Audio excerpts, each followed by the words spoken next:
Then the next play, Ward hit Ridley for a touchdown, and he went over to celebrate with his receiver, but on the way over there, he stopped, gave Jeff a push, and did his celebration, and Jeff didn't like that. So 2 hands to the face, and next thing you know, everybody came over to break it up. I talked to Jeff on Tuesday after practice, and he said that he loved the way the offense stepped up for the quarterback, and that's how it's supposed to be. And Brian Callahan on Tuesday also said that, yeah, you definitely want to have hands off of the quarterback, but the quarterback has to understand you can't go get in the fray like this. Hey, you got to stay away from the big men, bro. Listen, the big men are not scared to throw hands. I remember one time we had a camp fight, and, I was kind of just holding the lantern outside of the huddle. Ramon Foster walked behind me, picked me up, and walked me away from the fight, and I was facing the fans. And that's when I realized there's a reason they got weight classes in boxing, fellas. Hey, Lou, when you think about Cam Ward and sort of the competitiveness he's bringing to this team, what does it say about a young quarterback that's willing to mix it up with a big bad dude like Jeffrey Simmons? Yeah, man, look, we throw around the word alpha all the time, right? Like, this guy's an alpha, this guy's an alpha, this guy's a leader, this guy's a force multiplier, whatever word you want to use. Well, Cam Ward is all of that. He is all that, and he's been that at every stop along his progression, along his development, coming from high school, Incarnate Word, Washington State. Said, look, I'm the captain now, and you're going to do it the way I want to do it. And he took that university, by the throat and really led them. Had it not been for a poor defense last year, they would have been in the NCAA playoffs. He's going to do the same for this organization. He's going to have a great career. I expect him to do real big things in his rookie season. I echo all those things, Lewis, but let's take it to another level. Like, we reached a point in training camp / preseason practice where I'm tired of seeing you every day. Like, I'm ready to get to the regular season. I don't know how many more scrimmages, how many more walkthroughs I can get through. Like, I get it. Understand this. We are ready to go against somebody else. And I think this is one of those things that's a byproduct of, I'm tired of you. I'm tired of your little antics. I'm tired of your little dance. I get it. I respect you. But I just got to blow off a little steam. And anytime you can create something that gives you an hour or so of conversation at night, kind of helps pass the time. I think this is what happens in those training camps, at least the training camp scuffles I've been a part of. Well, listen, I've been a part of a lot of training camp scuffles, and you know how it is when you the little dude. You got to fire off first, Booger, because I always felt like if I get one in, they going to break the fight up, and by the end of the night, I can tell everybody I won anyway. And so if you're Cam Ward, just know you got to expect the cavalry to come if you're messing with somebody like Jeffrey Simmons. But listen, we're just getting started on a scary moment in practice today. The 2-time MVP left practice, and this is what our Baltimore reporter Jamison Hensley posted. Jackson left Wednesday practice early with what appeared to be a right wrist hand injury. About 90 minutes into practice, Jackson got knocked down. He stayed for a few more plays, and he headed into the facility. Now we have Jamison Hensley. We had a few technical difficulties there early on in the A's. What did you learn about Lamar leaving practice early today? Yeah, the Ravens didn't want to leave anybody hanging. A team spokesman said immediately after practice ended that Lamar Jackson had his foot stepped on and he is fine.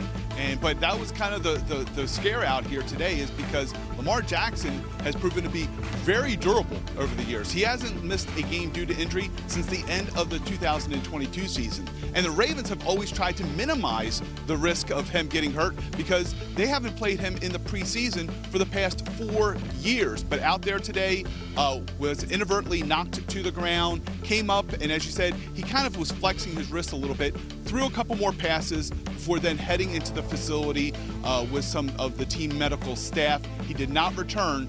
The Ravens return to the practice field tomorrow, and we'll see if Lamar Jackson will be out there. Jamison, thank you so much for that information. That's big news for the Baltimore Ravens and their quarterback, Lamar Jackson. They are expected to make a huge push for the Super Bowl this year. Now, there was a big decision that came out of Cleveland this week where Joe Flacco was named the starter.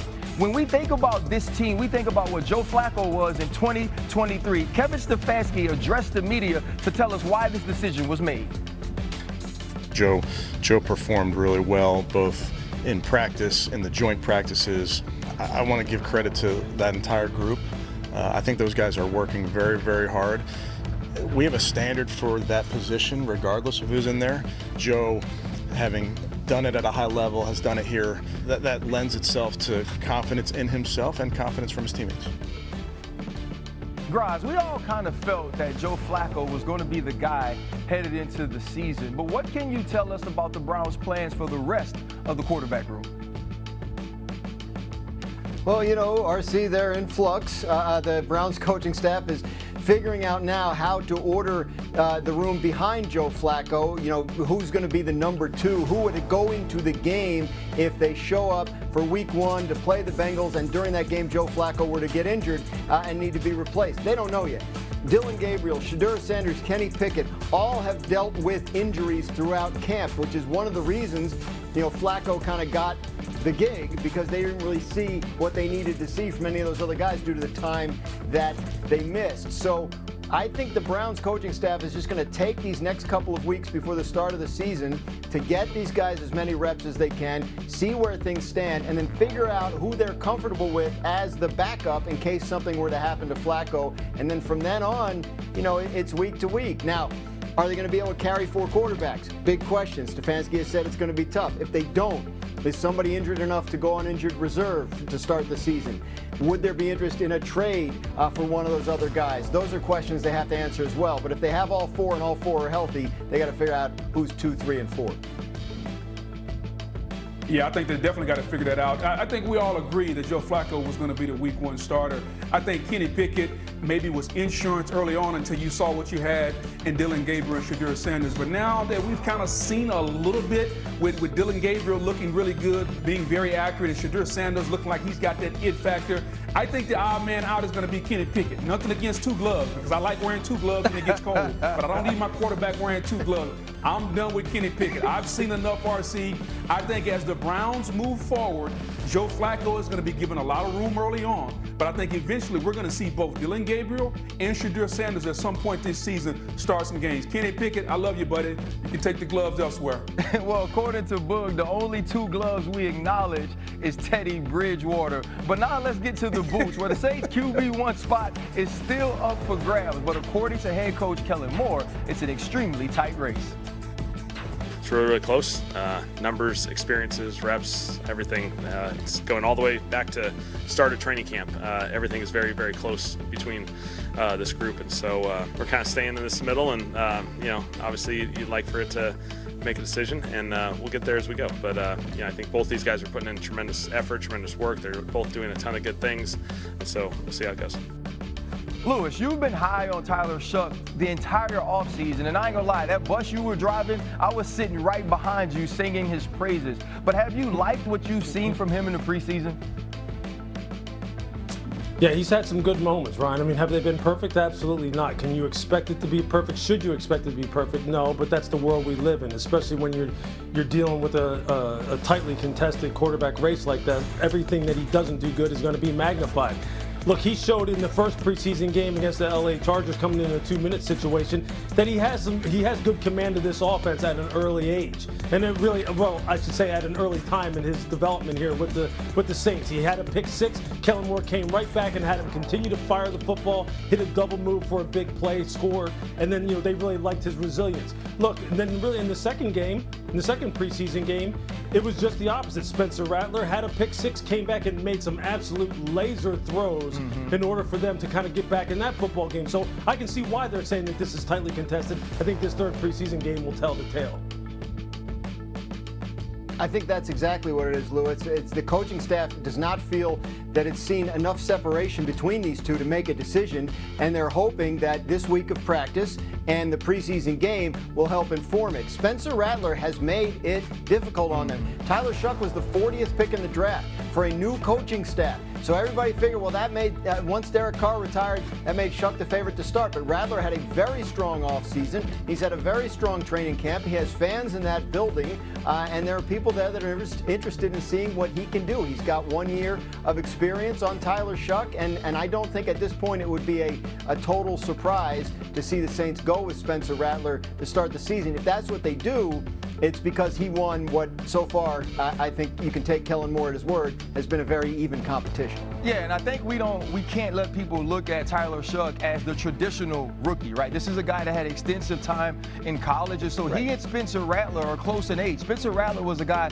a 5-star prospect. He was thought to be a first overall pick or first round pick before he had to leave Oklahoma. So he has a ton of talent, and we're starting to see some of those things. So Kellen Moore has a big decision to make down the stretch here. Yeah, Falcons fans holding their breath on this one. Right tackle Caleb McGarry was carted off the practice field today with what appears to be a leg injury. The Falcons are sending him for an MRI, and we await word on the severity of that.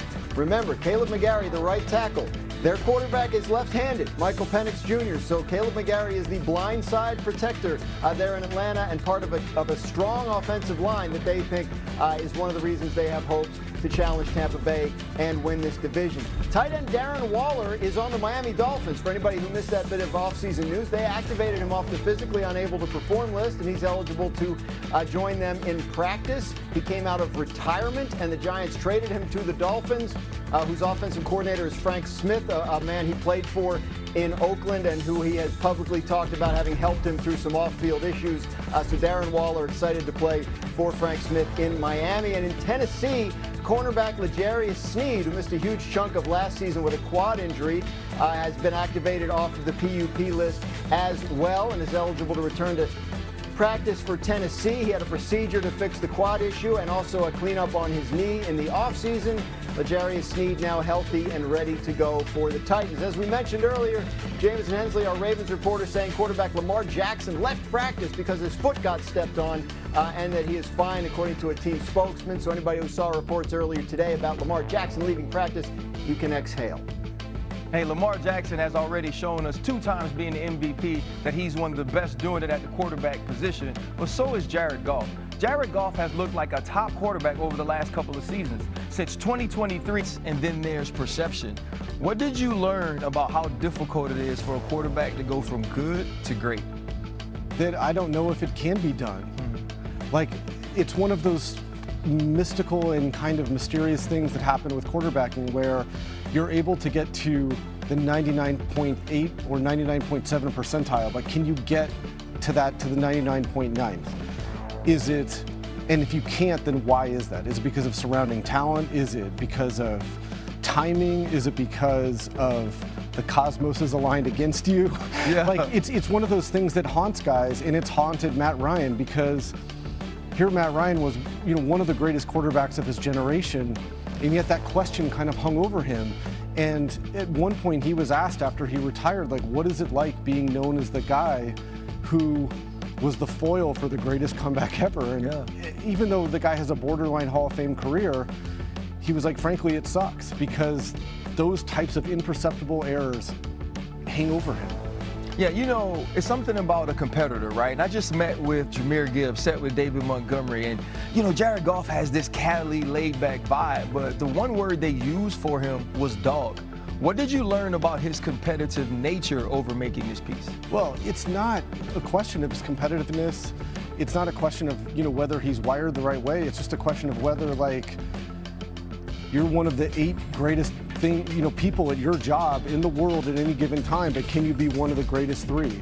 And I would be curious to know what you think. I mean, you played safety as well as anybody, and when you faced a quarterback that you knew was really, really good, but not a future Hall of Famer, I would be curious if you guys thought that the gap was this much, or if it was actually this much. Well, I'm gonna say this. There's a difference from when I played Aaron Rodgers and I played Tom Brady to playing the Carson Palmer. Carson Palmer, who was elitely talented, didn't have that thing. Every time we played Tom Brady, that thing showed up. When we played Aaron Rodgers in the Super Bowl, that thing showed up. And I think if you're someone who's gonna knock Jared Goff, it's waiting for that it factor in the big moment to take his team from very good to great. So thank you so much, man. That was an amazing piece. My pleasure, man. Yes, sir. Yes, sir. Seth Wickersham, American Kings, a biography. They allowed the 5th fewest points per game and had the 2nd most efficient defense in all of the NFL. They also ranked top 5 in opponent total QBR and rush yards. Boog, do you think this defense could be good enough, especially early on, to carry the load for J.J. McCarthy? No doubt, RC, and I think you have to look at the additions they made, especially on the defensive side of the football. Look on the interior, Javon Hargrave, Jonathan Allen, two guys who have been stalwart from an interior standpoint. I think they'll be able to plug up the middle and get some pressure. Then on the back end, can you cover people? They get Rodgers over from Philadelphia, and they're going to try the reclamation project with Jeff Okudah. So can you stop the run, can you rush, and can you cover? And I didn't even talk about Dallas Turner or Van Ginkel. And you couple all of that with the scheme that Brian Flores has, I think this is